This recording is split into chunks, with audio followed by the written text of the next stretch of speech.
Thanks everyone. Thanks everyone that is joining us as I speak.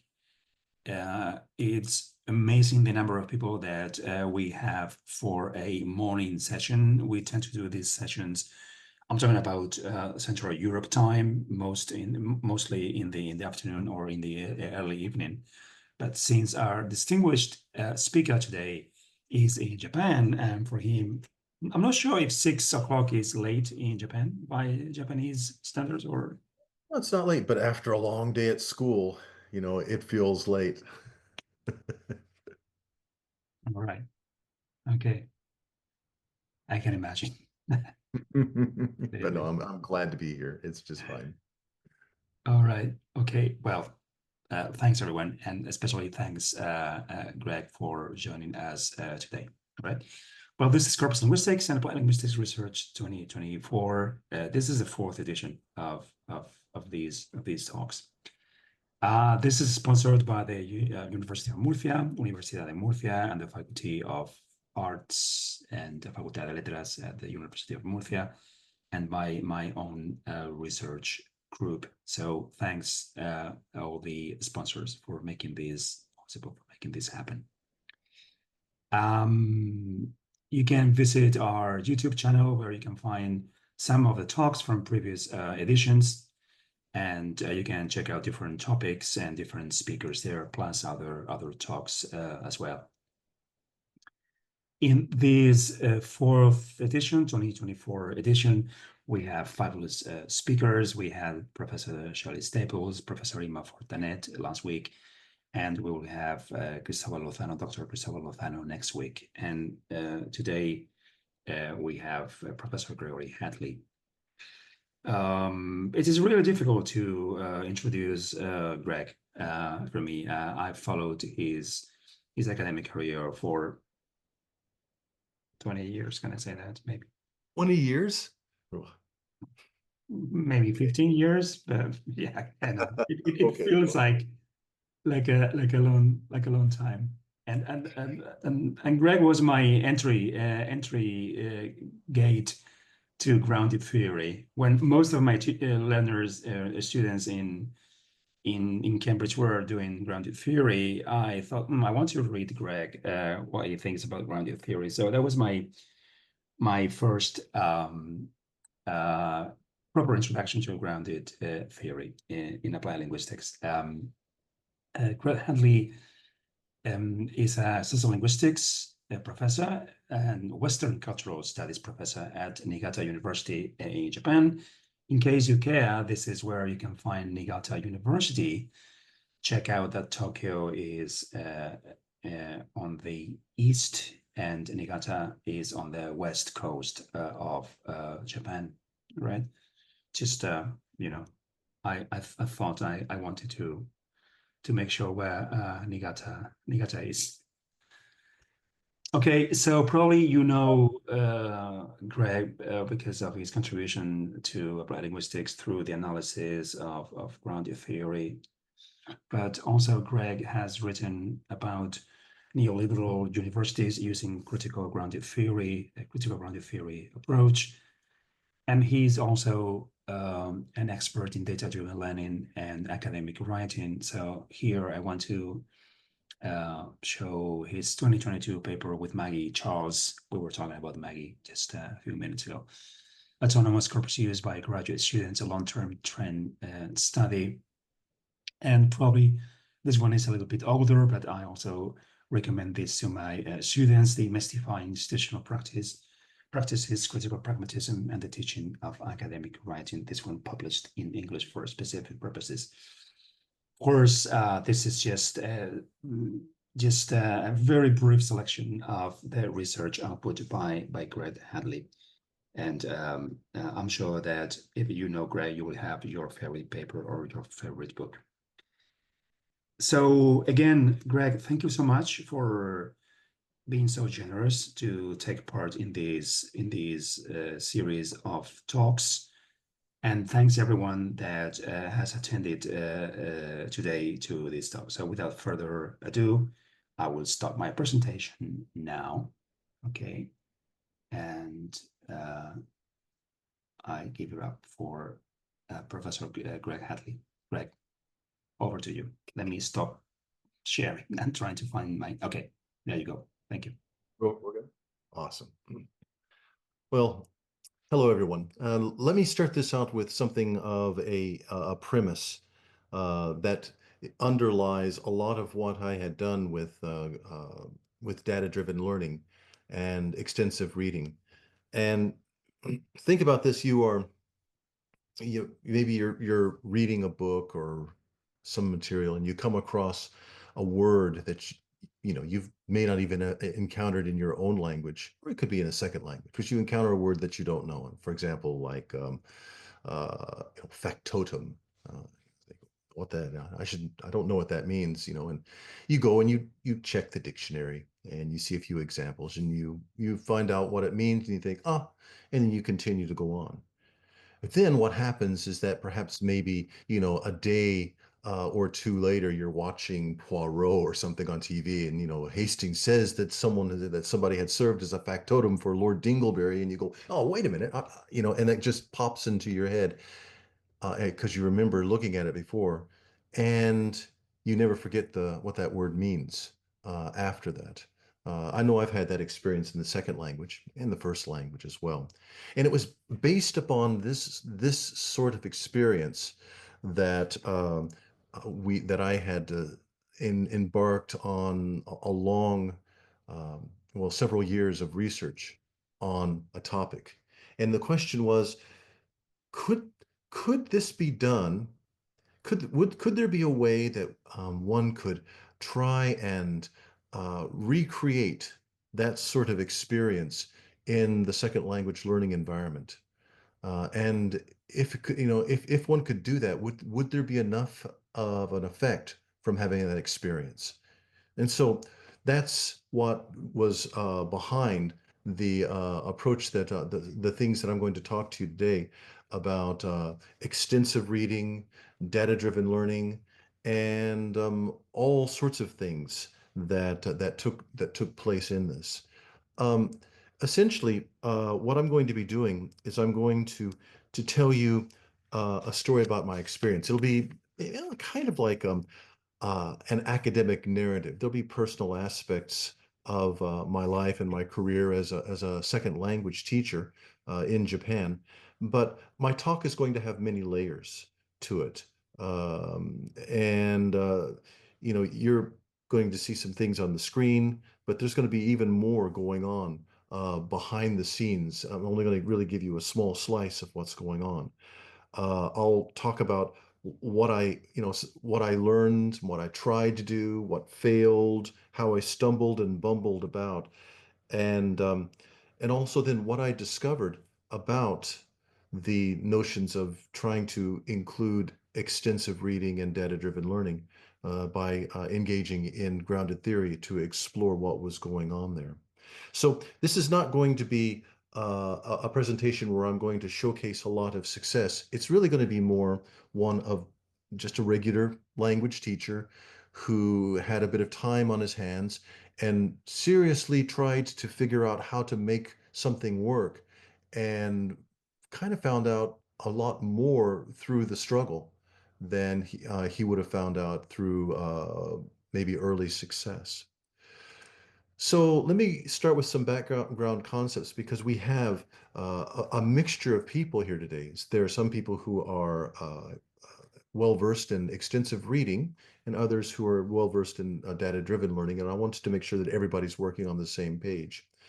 So in terms of extensive reading, what we have with extensive reading is this is a type of teaching in a second language teaching. It's widely used in Italy, Spain as well, in classes there. I've seen papers on it. But what extensive reading is that you take uh, lots and lots of books that are at various levels of difficulty, and that you encourage students to read, in this case, in English, books that are not too difficult for them. In fact, maybe even on slightly on the easier side, and that you have them read lots and lots and lots of books for enjoyment in the second language. The students will be in the process of reading things. And every once in a while, they'll encounter new words here and there, but it's not a big stress on them where they're constantly feeling like they need to go to the dictionary all the time. And the students will have this experience of realizing suddenly, I'm reading in the second language. Or I finished, even though these books are often small, they're called graded readers, and they're often quite short in size. I finished a book. And this sort of motivation of finishing, of actually doing something in the second language, and the large amount of exposure to the language of reading and reading and reading is believed by researchers to be very efficacious. Um, I had been in Japan in this situation where I've had students that were in a program of this that was running at my school at the time, and there's all sorts of varieties of things that they have access to. Um, so there's books for students with all sorts of different interests and different proficiency levels. And the research on this is hopeful. A number of meta-analyses on large number of extensive reading studies find that the students who participate in these programs and spend some time into it, it's not an immediate process, but they spend some time in it, they do end up having uh, are able to read more quickly in the second language. They learn new words, their grammar improves, and they also have a lot of renewed confidence as well in the second language. And again, it's much more of a a slow soak, inductive form of language learning.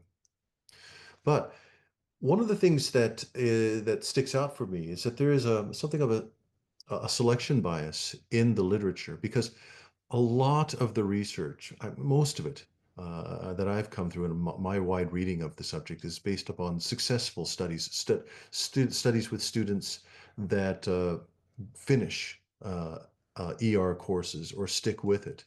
And there's less research on the students who don't do as well. And I think that that's an area that needs to be studied more deeply as well.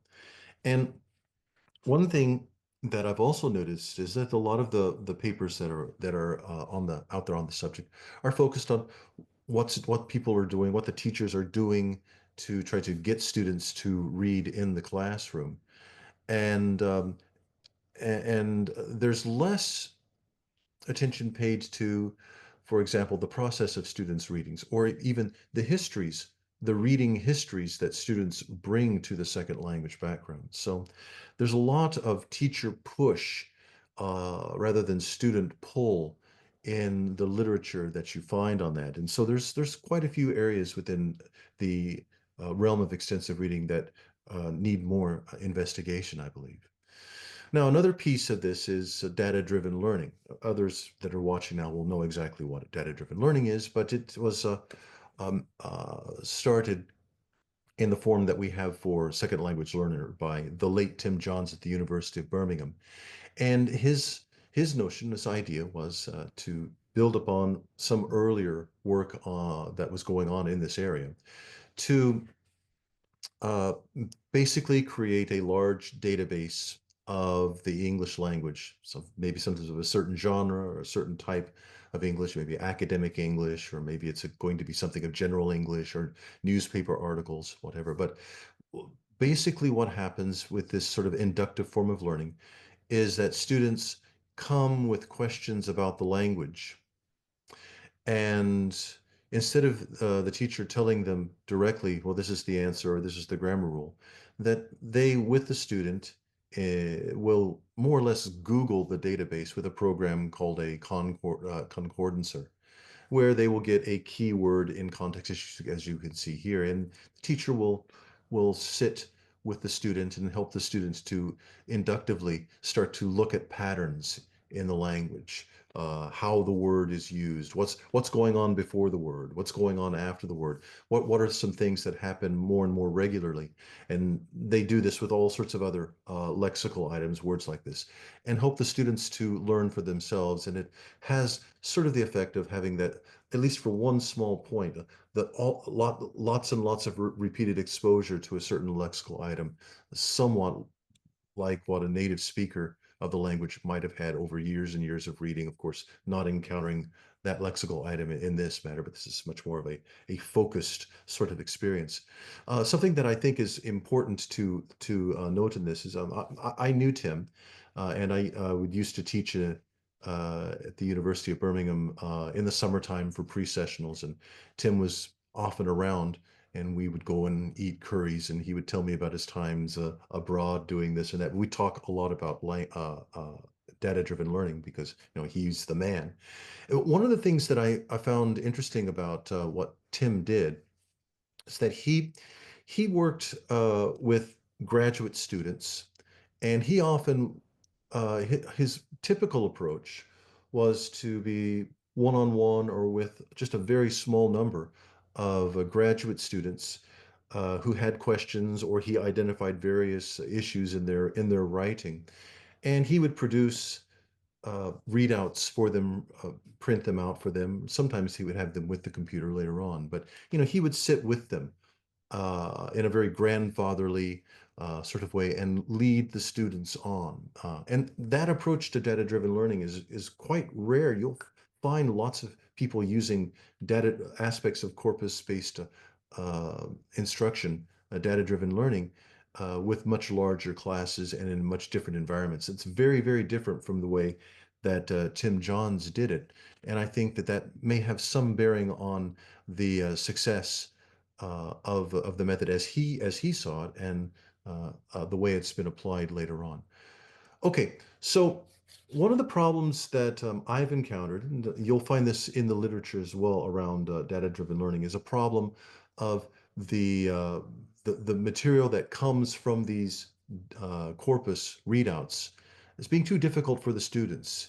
They might understand the word, but once they start moving here and there, it's just too difficult for them to really understand what's going on. And of course, the students want to read in the beginning the whole thing, but they don't like focusing in the middle and moving out on it. But nevertheless, a lot of what they encounter in the corpora may be, very difficult and just over their head.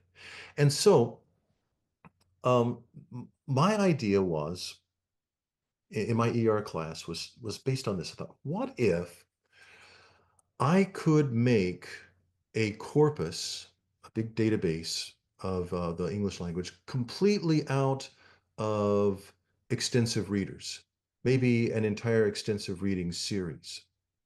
And then students in the ER class would, if when they had problems or questions about certain words or grammatical structures, and I could provide them with material that from the corpus, that was from the graded readers, which we could study together. And then the students, think that they have got some understanding on it. They'll be reading other graded readers, other books in the series, and they'll come across the same lexical item later on because we're talking about a closed system. And they would have that aha experience that I described at the beginning of this presentation of, oh, I remember that.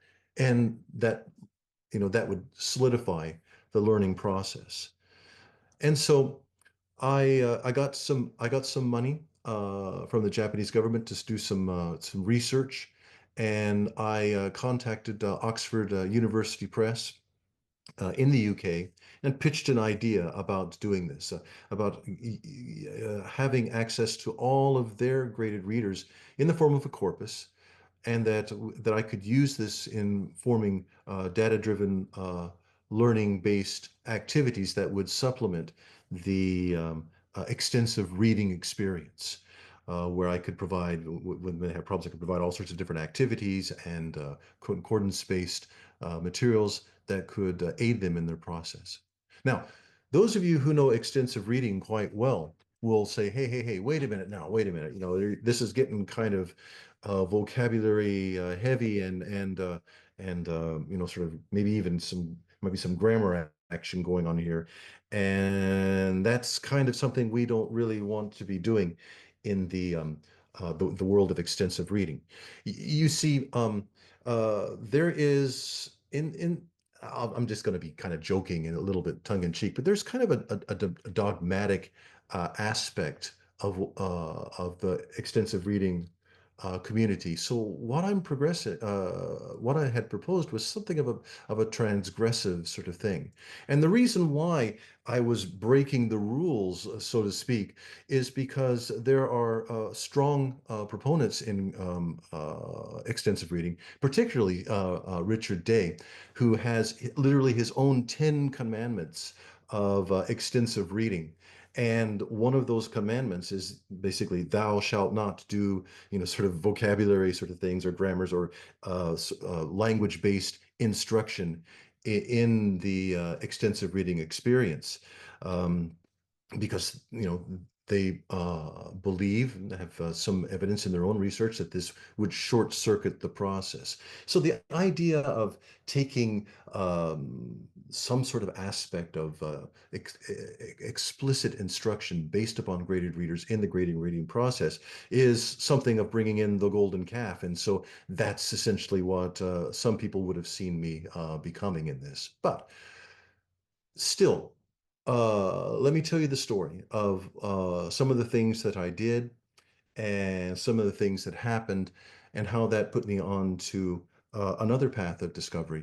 And so for those of you who are in extensive reading, who are listening today, you'll hopefully get some new ideas. And those of you who are very much dedicated to what can be done with data-driven learning, hopefully you can get some ideas today, because the notion of using data-driven learning with receptive skills such as reading is still fairly much an underexplored aspect of it. It's data-driven learning has primarily been used for the productive skills. And so hopefully people will get from different communities in applied linguistics will get something from this. Okay, so um, the project was again a 4-year grant front Japan National grant funded project called Kaken project. And it was an exploratory research program to see project to see if DDL could work with these receptive skills as in extensive reading. The place where the research mostly took place was at Niigata University, and they were in what are called applied English courses. These are mixed level courses, pretty much A2 to B1, depending on who would come to the class. The classes would meet for 90 minutes once a week for a 16-week semester. But typically, because of what happens at the beginning of the semester and near the end of the semester, you really get about 10 good weeks of actual in-class instruction. But extensive reading, though, requires students to do a lot of reading out of class. So we really had one meeting point, which is sort of a base by which we would have students doing most of their study outside of the classroom. Now, these courses were self-selected classes. They were elective courses, and the students came because they wanted to. And this is different than other extensive reading teaching venues where the teachers may be getting students that are required to take the course. And that's a very different group of people to work with. Um, what I used for the very beginning of this, and at this time, Maggie Charles was working as a with us, because my wife Hiromi was also in this project, and Maggie came in as a consultant. But we used very much of a pre-test and post-test design. We had control groups that didn't that had classes of extensive reading without any DDL element, and other classes that had this DDL element. There was for the students to pass the course, they were required to read 200,000 words as a minimum, and that could be depending on the level. Maybe 12 or 13 books at one level, or a lot of books at a lower level, or maybe 5 or 6 books at the higher levels. And we gave them lots and lots of pre-tests to determine their levels of their grammatical skills and their vocabulary levels. We created materials, for example, like a C test, which is a sort of a type of closed test. These are easier for native speakers to finish. For those who are not native speakers, you could really get a very good idea about their grammatical levels of proficiency with these sorts of tests. And these, of course, were made from the higher levels of the actual graded readers. And so we would use this as one test. We also used the nation's VLR tests and extent um, um, vocabulary tests as well to find their levels. We created a bookworms test using the corpus to find the keywords in terms of frequencies and such. We created a test that was very much like the VL T tests in the same sort of format. And we found this to be very, very effective also in placing students for which level of books in the bookworms series where they could start. We were surprised as to how effective this was.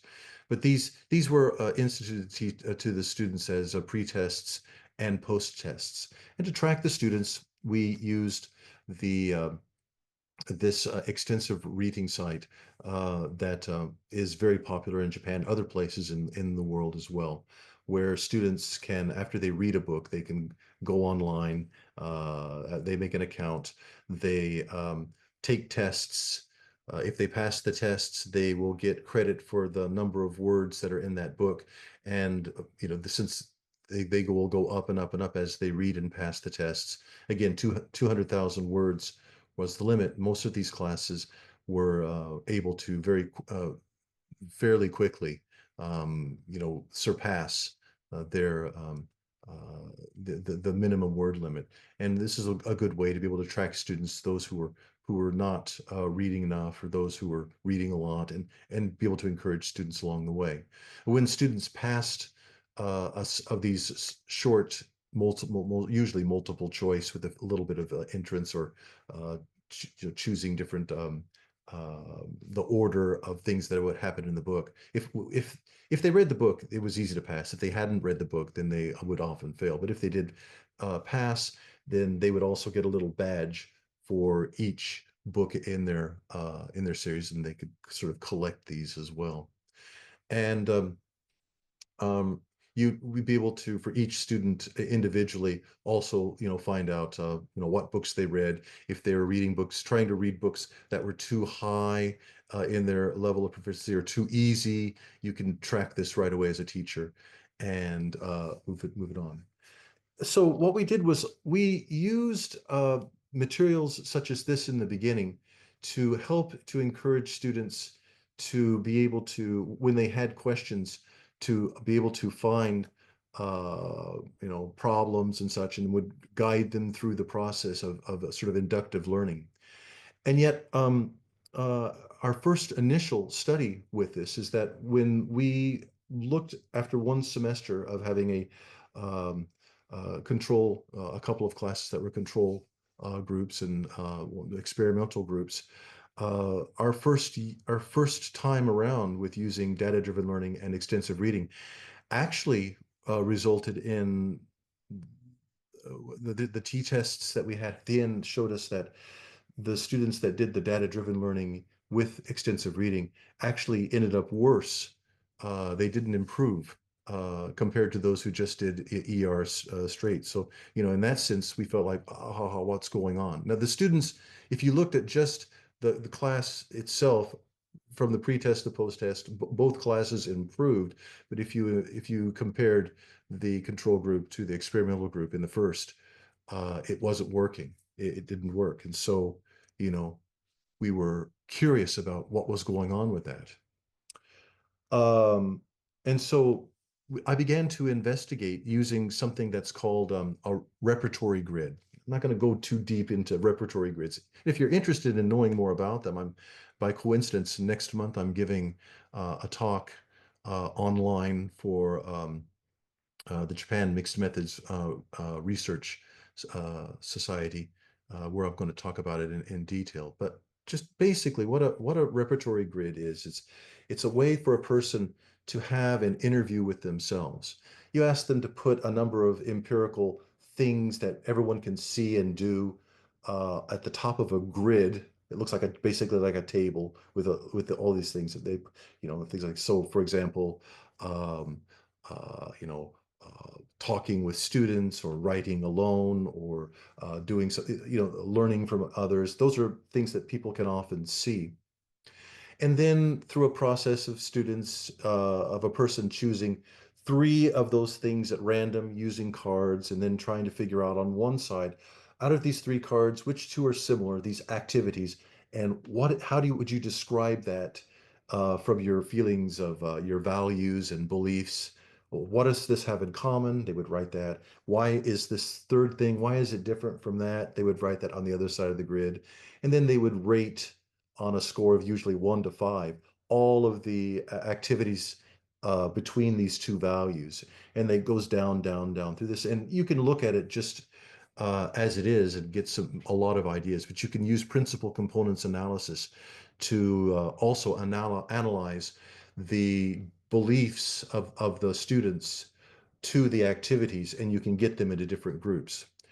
Well, with this class and with some other classes as well, we found that the DDL activities would oftentimes be over into quadrants where things were not things that the students particularly liked to do. They were away from things that were like popular activities that they desired.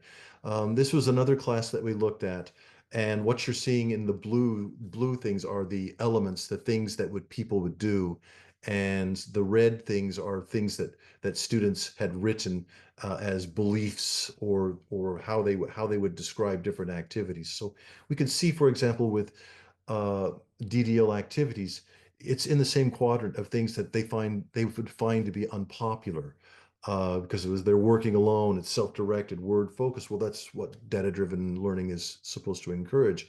The things that they liked in these classes were learning from other students or learning from other readings. Passive reading translation from Japanese into English. What they were saying was being able to have quiet time sitting and just reading. Um, and so you get this notion of people what they really enjoyed was being able to read, being able to share what they were talking about with their reading with others, and learning about that. And those things were things that they really loved.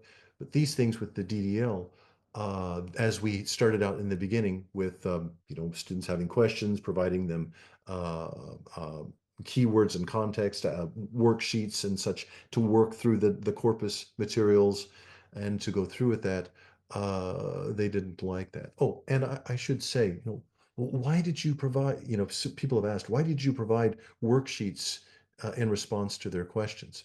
Okay, well, Tim Johns used to do that with his students, and that's so there is sort of a back precedent. But the idea often today is to get the students to get to their own computer and to access the corpus online and do their own search. Oxford University Press, which allowed us to make a corpus from all of their bookworms, said you can do this, but you can't let the students have access to it on the network of any type, because they were afraid that some students might steal it all and then sell all of the material online somewhere. So they wanted to protect their work product. Okay, fair enough. Also, I've found repeatedly with the students in my teaching context at my university, and I taught at other universities where I tried to use data-driven learning as well, students tend to have a real aversion to a computer, to the software. If it's on the phone, fine. But they didn't like to do schoolwork on their phone because that's kind of like their room, their private space.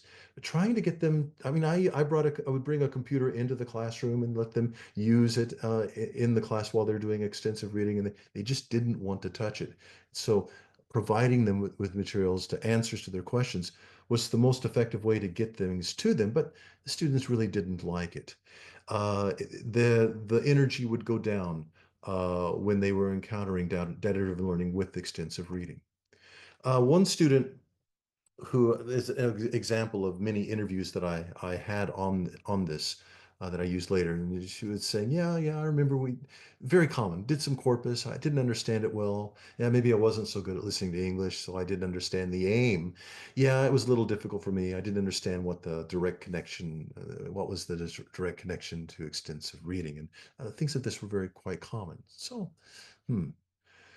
what we decided to do then is, instead of this harder, sort of very much clearly uh, data-driven learning as the type that I had encountered and had tried to use earlier in past and saw had something of the nature of what Tim Johns had used, tried to sort of finesse it and to see if we could try to do something with what we called explicit DDL, which was much more of this, okay, you pull up the bonnet and there's the engine and here's how it's running and you can actually see all the corpus lines. And we also tried to use what we had called implicit DDL.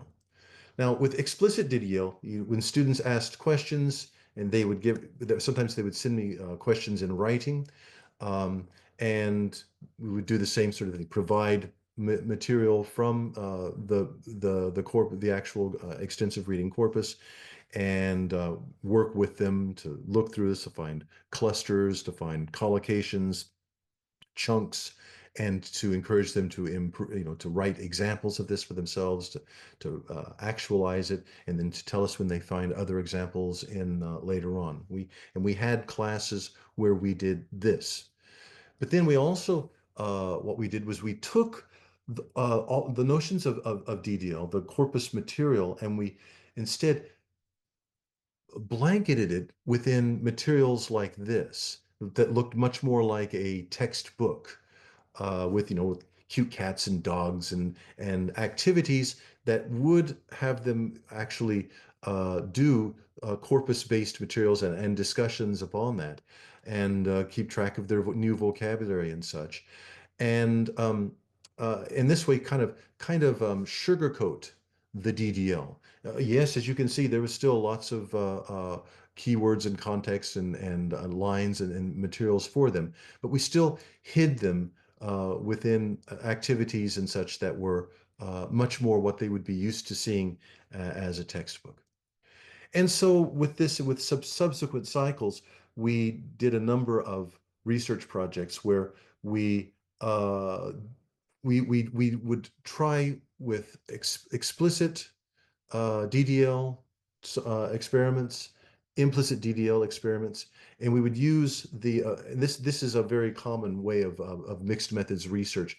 You can use the quantitative to inform a qualitative investigation, using that data to inform a new investigation, which will modify the next, and then keeps going on until you culminate these various cycles into what mixed methods researchers call an integrated summary.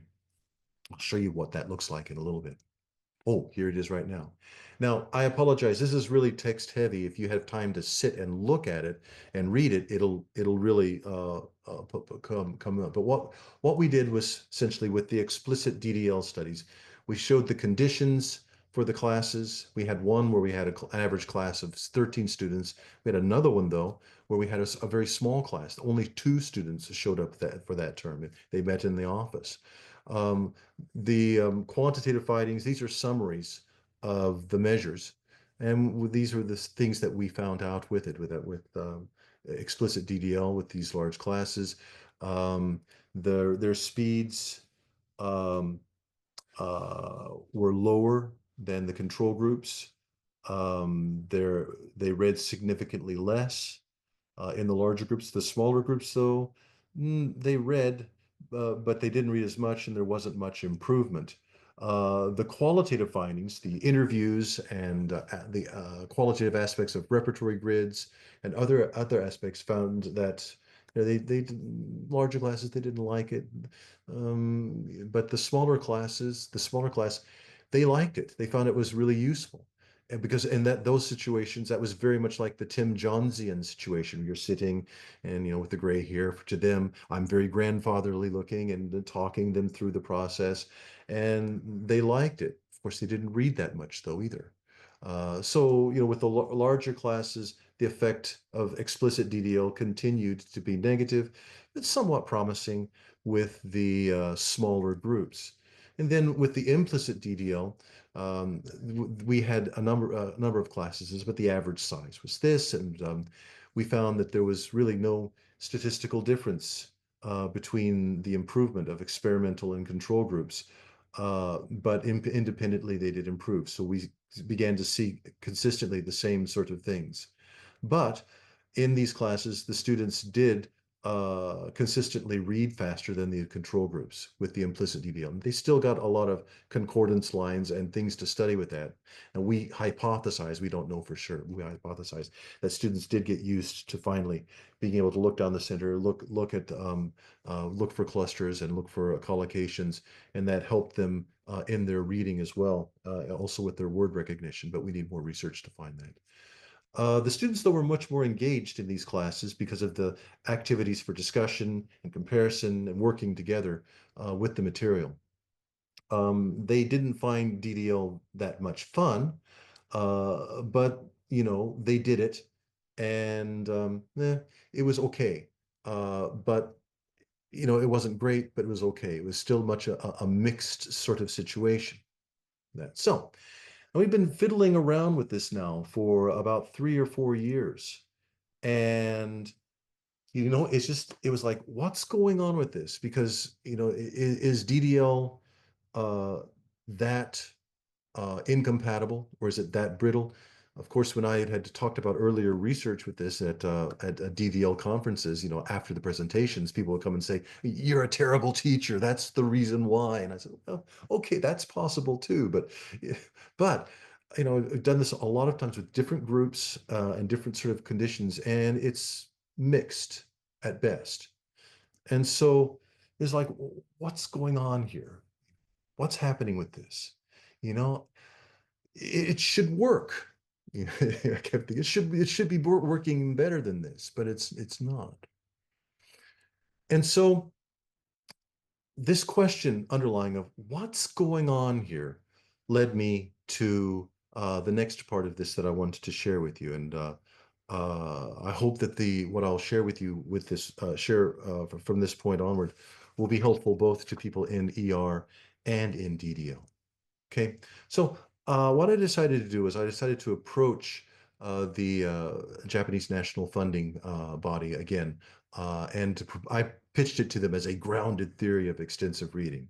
And I got a grant from them, surprise, surprise.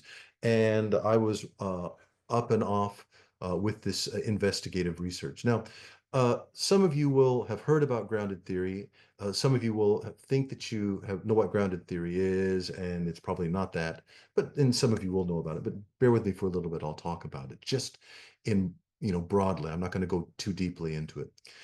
Grounded theory is a qualitative or mixed methods exploratory form of research through which you start out with empirical data, usually interviews, surveys, things that are happening on the ground from people that are in a certain social arena. In this sense, ER classes. And you talk with them, you find out what sort of problems are you going through when you're in this thing? What are the things that you aspire for? What are good days for you when you're in this thing? What are bad days? How do you get around the problems? What do you do with the successes? These sorts of things to explore what people are doing in terms of actions and interactions. You start out very open. Like you talk to anybody and anything and can collect all sorts of data and information. You're constantly breaking these down into codes. You're writing memos and notes on these things. You develop a lot of material very quickly on this. And then over time, you begin to focus uh, a lot of the material out. You start to find some things that are happening more and more on a regular basis. And you start to focus on these things. You start to do research on those activities, those issues that are arising. Then you go out into the and start looking for research literature, other studies that are talking about this thing together. And over time, you work together and form a theory that's grounded. It's a theory of what's going on, but it's grounded in the field data.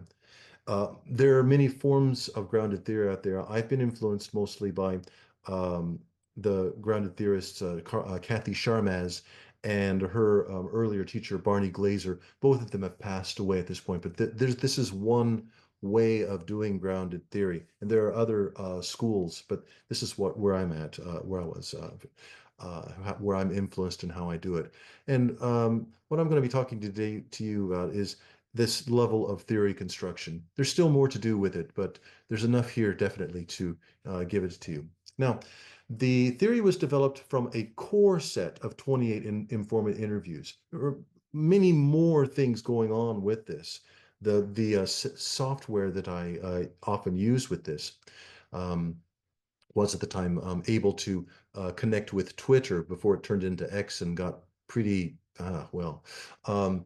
And Twitter was public speech, and based upon various themes or concepts that were coming out in my other interviews, I could get 1,000 tweets, paragraph size of people actually talking about the same things that my informants were talking about. So there's a lot more data going on in there.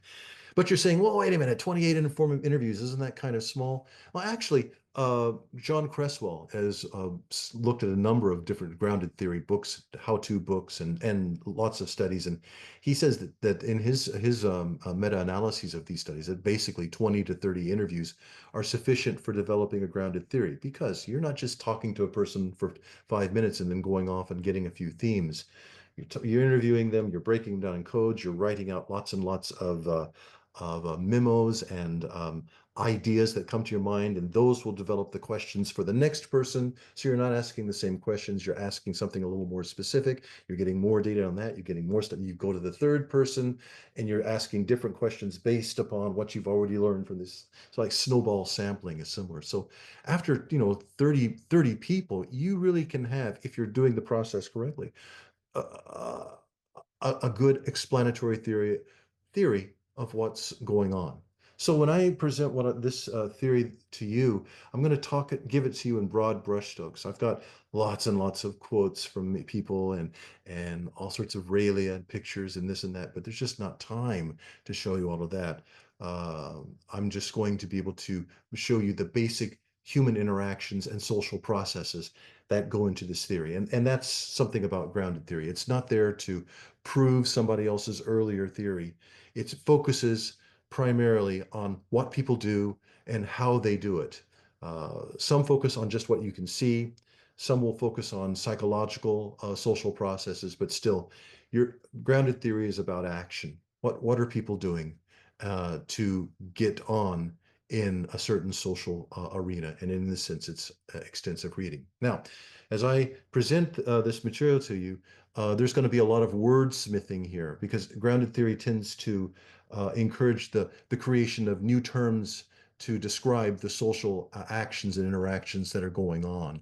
So you're going to get some new words. If you go to look into the literature, you'll say, I don't see these words here. That's because this is an original work, and you're getting it, here from the source. Okay, so the core social process, the actions that are tying together what I found over the subsequent 3 years of grounded theory study of ER classes was this avidization. You know, what's that avidization? Okay, well, avidization in this theory is defined as the process by which a certain activity becomes meaningfully integrated within one's professional, social, or professional life. Now, we're going to be looking at ER avidization, and this is the process by which the extensive reading actually does become part of the student's life beyond the class.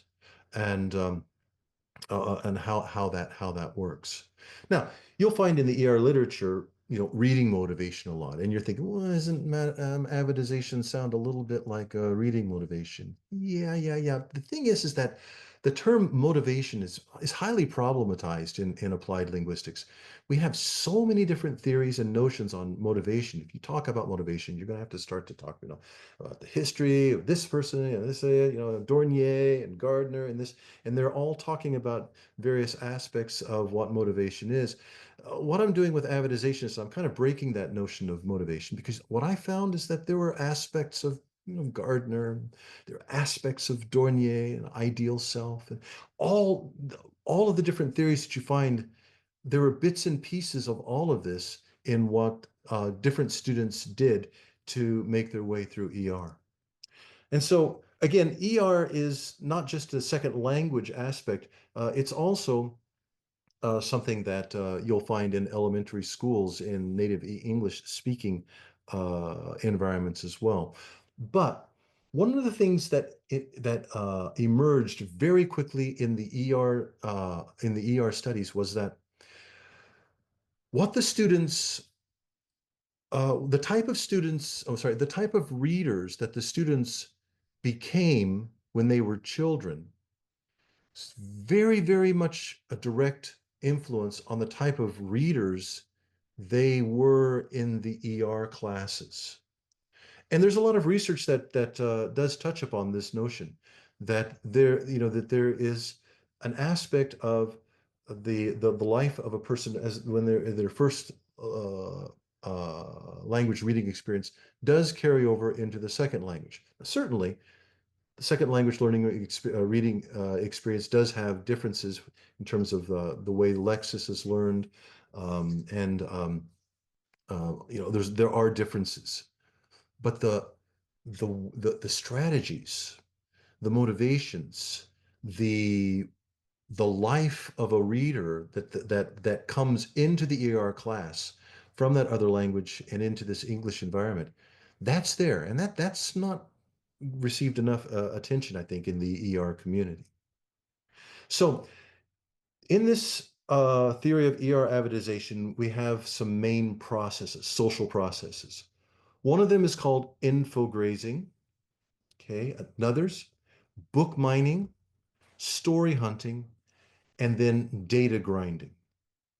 Okay, let me explain these terms and some of the supporting concepts that grow into them. So infograzing is the process by which somebody is simply reading to get by. It might be, similar the old, just you're looking at the, the cereal box as you eat. You see a sign that says to do this, and you do it. You're going to buy a ticket to get the train, and you look at the thing and you do it. You're doom scrolling on social media and kind of just looking at the. You're simply looking and sort of brushing on the top of this. Oftentimes, it may be just something that has been presented to you. And in the second language context, for a number of students, it's just what has been given to them. They didn't search it out, and they're just kind of encountering it at a very light surface level. Now, infograzing happens in the first and the second language. And I'd like you to think of infograzing sort of like sitting in some sort of stasis. Think of what you're seeing right here is like some sort of like a frog egg or some sort of outward kind of hard membrane, and inside there's some sort of liquid that's sort of kind of floating around in there. It's nice in there. It's not bad at all. It's warm. You're kind of floating around in there, and you're just encountering language as you go. And a lot of students will stay there if unless the situation changes. And what keeps people in this are a number of other sub-processes. One of them is called time framing. Another one's called stasis pressure. Another one is called neurological diversity. And let's look at some of those. Okay, time framing is the way that a student views time.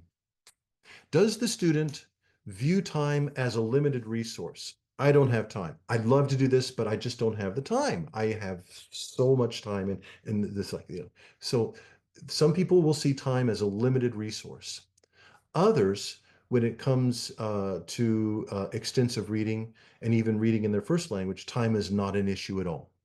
Yeah, that doesn't even come into their mind. But for other people, time, time or the lack of it is something that will certainly certainly keep a person into this area of infograzing. There are other aspects that are the way that people are wired, uh, literally, mentally, around reading. And there's a number of these that emerged in my study. Of course, dyslexia is one that many of you already know, where people will look and read and things literally come into their brain in a different order than for those who don't have dyslexia, and it makes it difficult for them to read. And there are, in the Japanese context, there were a lot of people that are probably possibly have dyslexia but are not diagnosed. Although I should say that in my extensive reading classes, I had not only Japanese students, but I had a considerable number of international students, French students, German students, sometimes Russians, Chinese, Koreans, students from Thailand, and others also coming to this class. So it's a very mixed reading environment. And these issues emerged in many of the interviews. There are others that you may not know much about. Um, one area that's been of particular interest is what's called aphantasia. Aphantasia is for a number of people the issues that when they read a book, they don't see pictures in their minds at all. For the harder levels of aphantasia, they don't see anything. They're just reading the words and they're interacting with concepts. And I didn't know about this before I started this study, and but then I talked with a family member about what I was finding, and this family member said to me, "Yeah, I'm like that." I said, "What?" He says, "Yeah, isn't everyone?" I said, "No, no. A lot of people are more on the realm of hyperphantasia, and this is." To the more extreme levels, is this is when a person is reading, it's like they are in that world. It's like they're seeing a movie in their mind. I had one student telling me that she was reading a graded reader, and the person fell off the cliff, and she jumped as she read that part because she fell off the cliff with the person. Hyperphantasia. There are other aspects such as ADHD that students also told me that they knew they had it, and it was very hard for them to focus on reading anything longer than maybe 10 or 15 minutes. So this neurological diversity can have an effect. Also, as well, stasis pressure, what this is defined are the other things that have much more have value in the students' lives. It could be, for example, the environment that they're in. Maybe they're in a home environment or a learning environment that does not allow for extensive reading. You may be in a university environment that's constantly filling your students' minds with so much stuff. They have so many things to do that their brains are full. The students may be going through a time emotionally where they're unable to read. They may have different priorities or hobbies where they'd rather be outside doing this or they'd rather be doing this, and reading is just not part of it. So these things will actually push down upon a person who is infograzing that will work against becoming avidized for a reader. So what's the process for becoming an avidized extensive reader? I found in my research and my interviews with students, it came down to three things: passion, pain, or pressure.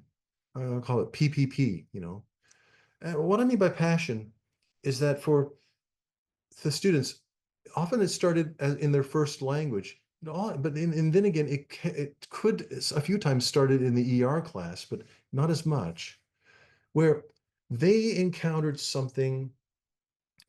Sometimes it was a person that was a really awesome and loving person.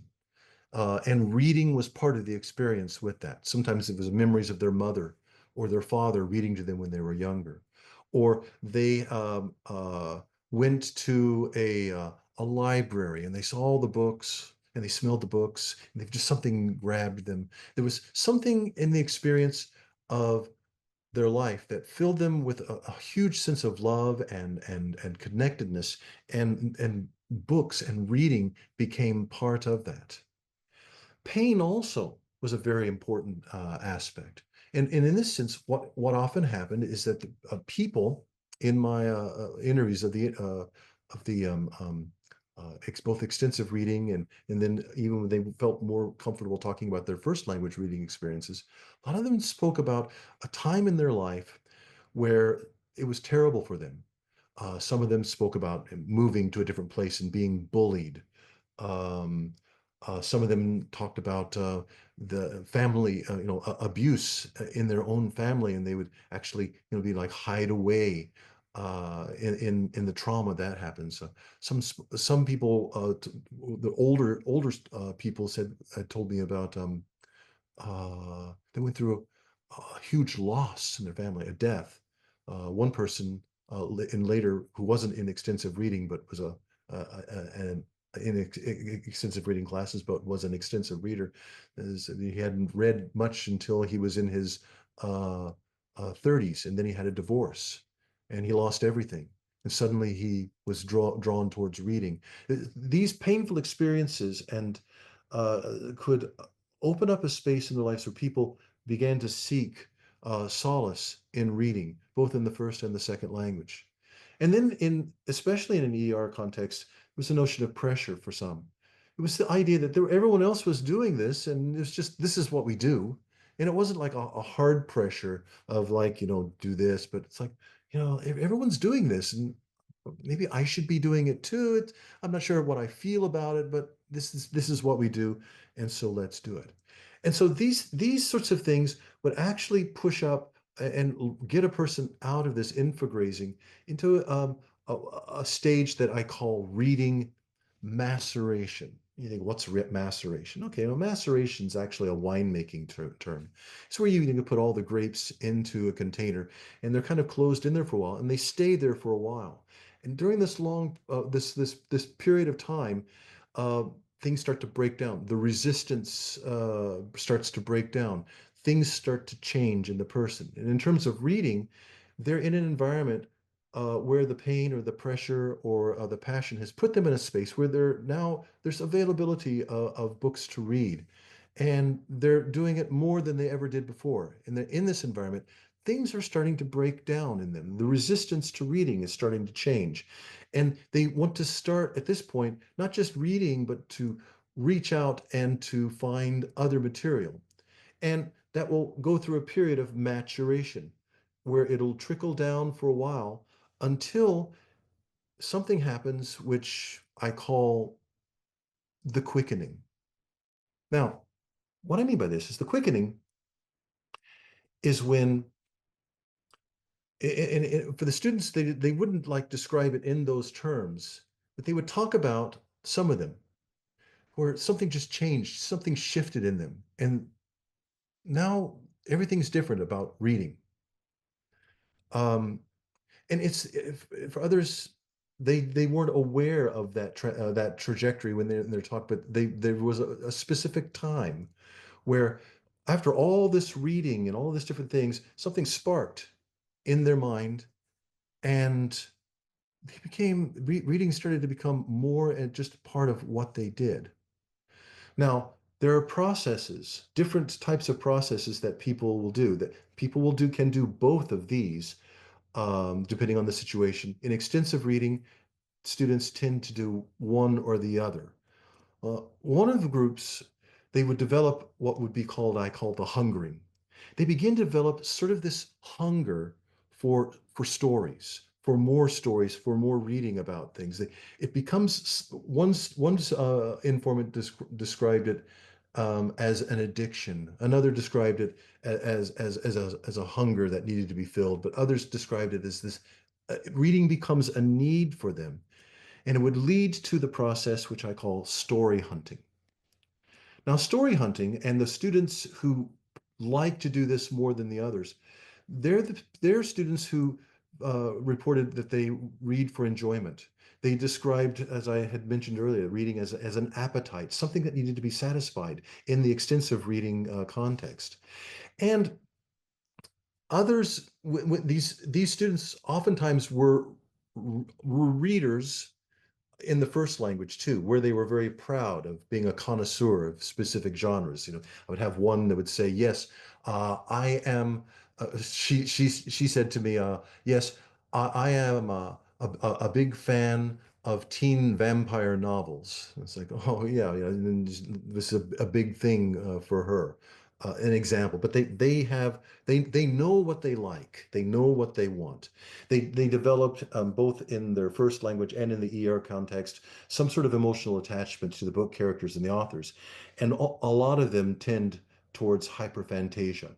Not all of them, but most of them that I encountered. There were some that didn't see pictures in their minds, but they were interested in the concepts of the story. This was rare, but it did happen. In terms of the stasis pressure that comes, with the the time pressures these students never had a problem with saying that they didn't have. There was always time for reading, always. They always had a book with them in their bag at home, in between class. And if there was anything else, they would just start to read. And oftentimes these students would very proudly say that they were an avid reader, that they were a true reader, not like the other people around them. So there's a certain pride for them. Now, once a person is on this trajectory and following this social process, they can lose it. Deavidization can take place. And that can happen in the process of a major disaster in their life, uh, a death, a problem.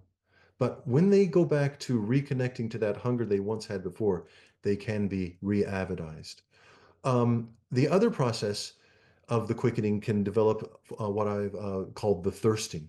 And the thirsting leads to book mining. Now, book mining, for these people, reading is a means to get something. The reading itself is a means to an end, to get a qualification, to become better in English, to get something of value. And they often will get really, really interested, thirsting for specific knowledge or specific things to get to that. A lot of them were aphantasics. They were focused on concepts. Time for them was a limited resource, so they had all sorts of strategies and tricks for trying to find out as what they needed to get from the books, what they needed to get from the extensive readers to get to where they wanted to go. They often didn't say, they would say, "Oh yeah, I should be reading more. I'm not a very good reader." But these folks actually read a lot. They just do things differently than the story hunters. What de-avidizes these readers is when they get their answer, when they get their goal. When they get to 200,000 words in the extensive reading class, they lose their avidization. They've got it. They're fine. Until a new thirsting for something else comes into their life, they won't read more after that. Um, Now, in classes later on with other interviews and other places, there are lots of classes that don't have self-selected students. You'll have a lot of students from different backgrounds that have to take the class. And they may not go through this process of maceration, of the passion or pain or pressure that drives them to reading and that transformation that can happen. They get pressure, but it's unmacerated, which leads to a process of bypass evasion. They start to look desperately in their minds and hearts on what to do with this invasion of reading. And that leads to data grinding. For them, reading is like it's invasion. They don't put this in my mind. Don't put these books in my mind. Why do I have to do this? Reading for them is an imprisonment experience. They're looking for some way to escape it. And so their negative experiences often earlier in their discussions with me with learning a second language or negative experiences of reading in their first language affected them. Um, and what they would do is they would use oftentimes similar strategies to book miners. They would, look for the conclusions at the end. They might look at summaries of the books online, watch a video, a movie based on a certain book, and try to pass a test that way. All those sorts of things that you'll find in papers that talk about cheating come from a lot of students who are into data grinding.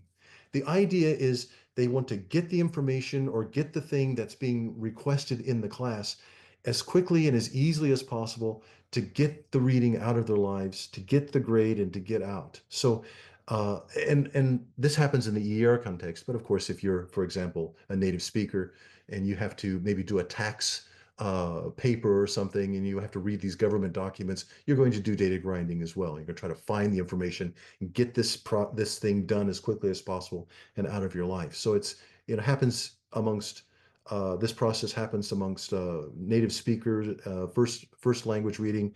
It happens in the ER context as well. Once they get the thing done, it's back to the stasis of infograzing. They will get back as quickly as they can to that warm place of infograzing where things may be presented to them, but they're not looking for it on their own. Okay, so there you go. ER avidization and the different processes that came up within this. So you're thinking, okay, yeah, this is getting long and I'm tired and getting hungry. It's lunchtime over there in Europe. And I'm a busy teacher, so what am I going to do with this? Okay, so let me give you a little bit of some of the takeaway of this in the DDL and ER context. So, first of all, this theory will give you a new terminology to identify ER strategies that students are working with. You can develop a needs analysis test or a survey to students on their preferences for reading to find out the way they like to read and find out, where they're going to be going, how you can encourage them in the class. You'll also be able to see, for example, if quickening has taken place. You have students, I've had this before, students are in the class and they're doing this in the reading class and something happens quietly. They didn't tell me about it, but then they're in the class doing, reading like this, and you see their things going up. You can see, the quickening may have happened for this student. Now let's find out what process they're on. And you can find different strategies for working with students who prefer a certain ER strategy over others. And the world changes around you as well with this theory. When I was at the University of Birmingham in the library, on the wall they had this quote from David Lodge. David Lodge was a big guy at Birmingham for a long time. To read is to surrender oneself to an endless displacement of curiosity and a desire from one sentence to another. You can see that's book mining. The person who wrote this was a book miner. But not only do you get the terminology and ways, to identify words, but the strategies can be there. And for the infograzers, foster relationships with them, help them to find areas of interest, be that person that can give them the passion. Maybe the student's going through problems and you can be that kind person that helps them through the pain towards an ER reading experience. Help them to see that, yeah, everybody else is doing this. It's not a bad thing. Maybe you can do it too, because it's just what we're doing. Make intentional moves to see if you can get them towards reading maceration. And for the book miners, what you actually need to do is to read. I'm sorry, for the people that are data grinders, you need to reduce the pressure. Um, because otherwise they're just going to try to escape. Reduce the pressure on them and see if you can identify their passions, find out what they need, if they have any needs, and is treated as a fact to try to get them to move towards not escape, but more engagement. The book miners, you need to give them the goals. So the things such as the extensive reading websites where they have the numbers and things like that, they need goals like that. Systems of measurement really work for them. But you only need to give them limited encouragement because you have to make sure that they continue to have that thirst to keep them striving for their goals. You have to make sure that book miners don't try to reach for the most difficult book so they can try to get the highest score or something as quickly as possible. They need structure and gentle pressure. But the goals, the strategies for book miners actually do the opposite for um, story hunters. Um, you shouldn't get between the story hunter and their books. They know what they want to do. They want to read. They don't want to have stuff put in their way. Um, what they do like to do is to say, "Hey, I've read this book. Would you like me to tell you about it?" They like to share their stories, and they can be used to help inspire data grinders, infograzers, and even book miners uh, about what some awesome things that they're learning in their reading experiences, which can lead to further quickening, thirsting, and hungering in the best circumstances. A lot of ER classes, there's just not enough time for it to happen. Okay, so revisiting DDL and ER, um, all of these different papers that I and my wife and Maggie Charles had written about this struggle with DDL and ER. What was happening? Well, there wasn't anything wrong with the DDL, and there wasn't anything wrong with the ER. But what we were finding out is that really, with situations like this, we had a self-selected class, and the self-selected class, they were full of students who were story hunters. They saw in the syllabus design, the syllabus offerings, there's a class where I can read all I want in English, and they love that, to find new stories. And in my context, what we were having was a bunch of story hunters, and because of that, this is what, if you look at the popular activities, this is what story hunters like doing. Now, had we had a bunch of book miners in the class, then the DDL activities would have come out probably in this as a popular activity.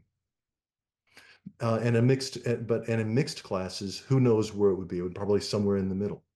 So in order to understand what that data was saying earlier, the grounded theory helped us to get a better idea about what was going on there. So in this situation, yeah, okay, maybe I was still transgressive. But then, Day has a point. His 10 commandments work, but according to this grounded theory, they work really for story hunters. And maybe he is a story hunter, but not everyone in ER is. His 10 commandments may not work with book miners, it won't work with infograzers, and it won't work with data grinders. And that's of course a problem in ER instruction, and instruction sometimes with using data-driven learning. We get fixated on a way to process our classes and do things a certain way. And there are students who have different processes themselves, social processes for doing the language, engaging with it. And oftentimes we don't address that. I'm not talking about learning strategies and styles. So that sort of thing that sort of research has been pretty much debunked. But people do have ways of doing it they prefer to do when they encounter reading. And I think this grounded theory does apply it. So wrapping up a little bit with other implications, you know, M-Reader, X-Reader, reading the platforms that I showed you earlier, they do work well if the students are book miners. But how can they foster story hunting? Um, and of course, people don't just do, even in the second language, only book mining, only story hunting. They do use a combination.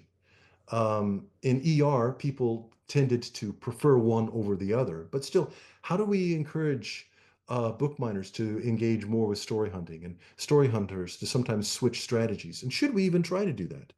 Um, how much effect do our ER classes really have on this reading maceration? Because it takes time, depends on the student for that breaking down process, that change to be able to take place. Do we really have enough time in our universities and other classes and schools to foster the reading maceration, not just in the class, but outside the class? That's important. That may be where ER is falling down. And most of the graded readers on the market seem to favor story hunting. And I'd like to see more materials that fit book miners. Book miners like um, how-to books. They like stories they like to read self-improvement stories, biographies. They like those sorts of things. I know that uh, a colleague of mine, Andy Boone, who makes ER graded readers, I know that he's working on this to make a greater variety of graded readers, so that although he wouldn't use my terms story hunters and book miners, but students with different, as he would see it, as interests, would get what they need in the extensive reading context. Now, the issue though is that for the story hunter, I had a student tell me that the story hunter is an endangered person in the university. And she explained carefully, and I thought about this, that everything in our university systems are driving students, driving teachers, driving all of us to try to find the bits of information as quickly as we can, summarize it, produce it, put it out there, and get a reward of some sort for that. But how can we foster communal reading relationships in such an environment without people going back to data grinding? How can we get ER teachers to focus less on the strategies, the ways to get students to read, and to foster that love for reading? And is DDL simply not a good choice for large classes of L2 learners? I found that the smaller the class, the better effect with DDL. The larger the class, the less effect.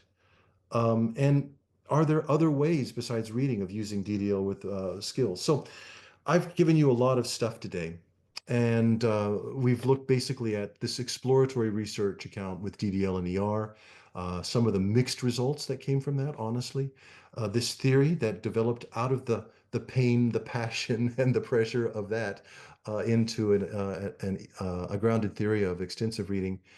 And the question is, maybe it can work somewhere. Can we use data-driven learning and extensive reading in maybe a different environment with different types of students? The question, well, the answer may still be out there. So that's it. And I'm willing to take questions and hopefully provide intelligent answers. Thank you very much. Thank you so much, Greg. Thank you so much. So much food for thought in your talk. Okay, so maybe we have time for a couple of questions. If you'd like to share these through the Q&A box or even through the chat box. There is one here in terms of whether you can provide the reference or the references for the study that you talked about. I think there might You be mean more than one. a bibliography for what? For which part? Yeah, I think I maybe I missed it, but is It's there a okay. reference regarding the study Gregory is talking about? I suppose is your Ah, yeah follow-up. yeah. There's a beginning. I have a paper. I have a chapter in one book that has just come out. It's um, give me the email. I can give that to the. Give me the email. I can give it to you. It's it's called the Maybe that's a good idea. Great. Yeah, we can. it's yeah less used research methods in second language learning, and I've got a chapter on grounded theory, and then I've got a Right. chapter on this. Okay. But I'm preparing. I'm in the process of preparing a book on this entire theory because what I've done is I've shown you a map of Spain basically with this, but there's a lot of things going on in that country, right? Okay. Yeah. And so all of this can become chapters of a book. So Brilliant. yeah, Yeah. yeah. Brilliant. I was wondering. I mean, I'm fascinated at the use of grounded theory as part of your qualitative analysis. This is really unusual in DDL, where number one, most of the research tends to be semi-experimental, either between groups or just within groups, research designs. Now we're beginning to see more and more mixed methods with interviews, also focus groups. But of course, it's really different from the depth of analysis that we can find with your data. If I remember well, 28 interviews. Or Well, it's 28 core interviews, but right.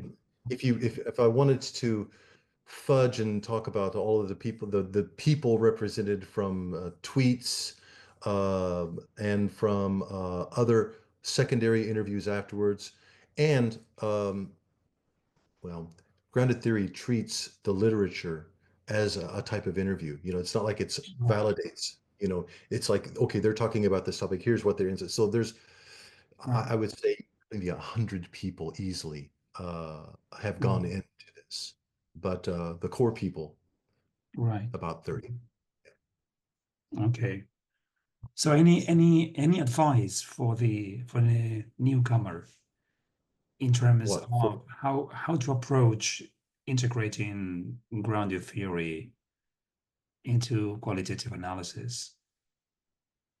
Well, the reason why qualitative analysis is an important part of most grounded theorists' work is because it provides a much richer form of data than quantitative data. Quantitative data can be used, but quantitative data provides very thin slices. But for using grounded theory in a language learning context, people start out. A teacher will start out with something that makes them do this. And then, and it keeps happening with their students.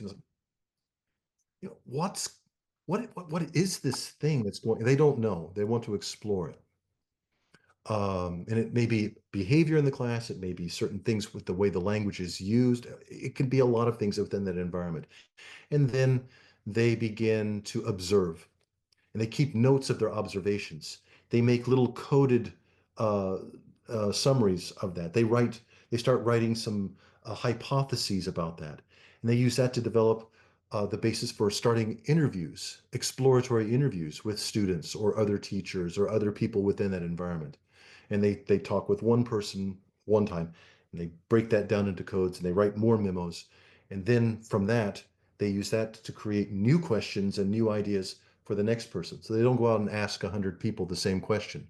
You continue to build further and further and further in an investigation.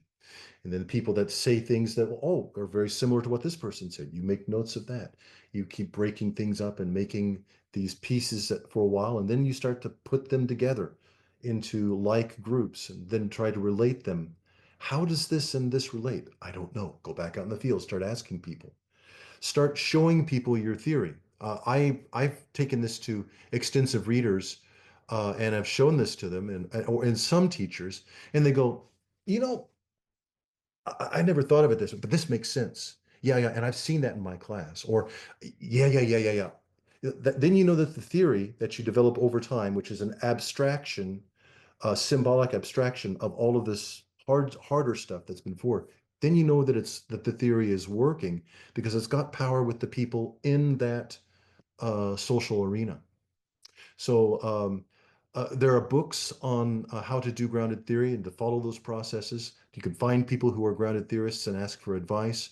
But it's in terms of exploratory research, uh, I think it's got a lot to offer for people in applied linguistics. And the reason why is that applied linguists have access to people that sociologists and others would love to have, but don't. We have we speak various languages. We have access to people from all over the world, and we have something that we can contribute to the wider community, the wider academic community, with what we learn from our context, I think. That's great. Yeah. I have a question here. This is on the chat box. Can I assume that your work with ER students at university is along the same lines of Alex Bolton's taking the computer out of the equation approach? It was before Alex had started doing that or started writing about that. But yes, Alex and I had been talking about that for some time, and he was telling me what he was thinking about. It made me feel better about the limited computer exposure that my students had. And then, of course, he went on and developed that idea. Yeah, I would say that I'm on a parallel course with him, but he's much more eloquent and in the way that he's argued for the taking the computer out and finding other ways to bring DDL in. Oh, okay, fascinating. Yeah, I think it'd be so interesting to, because you're looking at ER and reading, which is a fascinating area, under-researched area in the DDL literature. I would like to see something similar to your work in probably lexical, grammatical analysis or learning of lexical grammar. That'd be, Yeah, I mean, that'd be fascinating.